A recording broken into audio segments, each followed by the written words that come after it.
SMT Nation, we back. Nation, we have the Comcast XFinity earnings, Q2 2024. May seem like this is unusual for us to cover this on the channel, but we've been doing this for a couple years as they have become very involved in wireless and how it impacts, traditional telecommunications, wireless sellers like Verizon, AT&T, T-Mobile, and the like. Anyways, let's talk about it here in today's video. A link for the article from CNBC on the report will be in the description. Ways to support us can be found there as well. Please do like and share this video, subscribe if you're new here, and turn on the bell notifications icon so you never miss an upload from the SMT. All right, folks, I've got it all kind of summarized. We don't have to go through every little thing, but here is how the quarter went for Comcast XFinity. With respect to wireless, they now have 7.2 million subscribers. They win there. They are, I believe, up from 6 million so far this year, up to 7.2 million subscribers. In the quarter, they added 322,000. Year ago quarter 2 in 23, they added 316,000. So on the same pace, or actually up a little bit. That's good to see. The wireless gains for them obviously is good.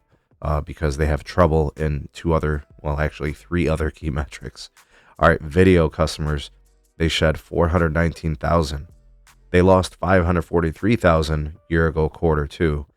Okay, so less losses, I suppose.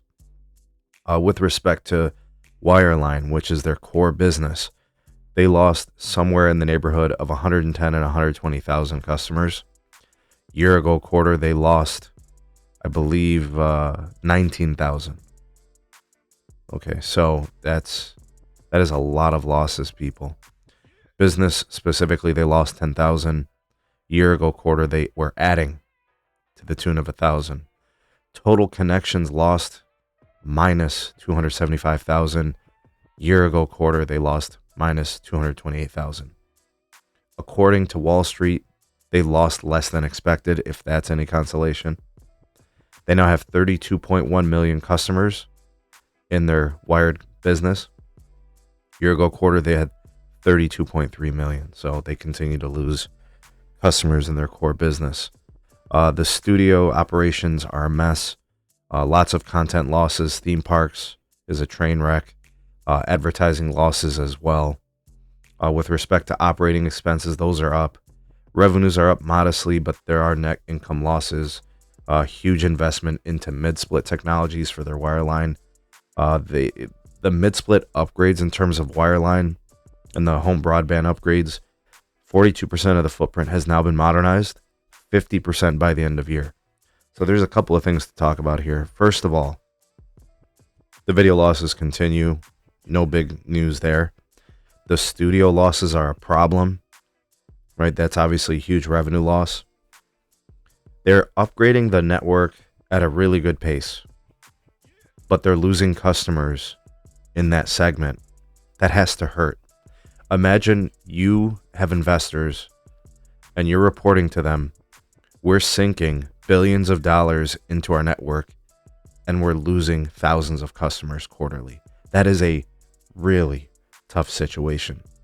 I do not envy the CEO of Comcast. No way, no how. At some point, you would think that the losses would stop. It's been several quarters. And we don't really see a turnaround. Even the CEOs don't speak to this, right? So you've got losses in most of the business. The only place you don't have losses is wireless, and that is their least profitable business. You have losses in advertising. You have losses in studios, theme parks, their core business, which is wireline. It's not a good situation. Cable is in trouble. They've been doing poorly, and it's not really changing, and the turnaround doesn't appear to be anytime soon. Some folks, analysts, are saying, with the housing market improving, it could lead to a correction. I mean, fixed wireless access, for the time being at least, is kicking their ass. Verizon just reported they added almost 400,000 fixed wireless access subs, split very nicely between business and residential. They're taking share. T-Mobile's taking share. AT&T is now involved. there's no indication that things are going to improve for wireline anytime soon. And I know that, they make commercials how it's like cellular home internet and it sucks.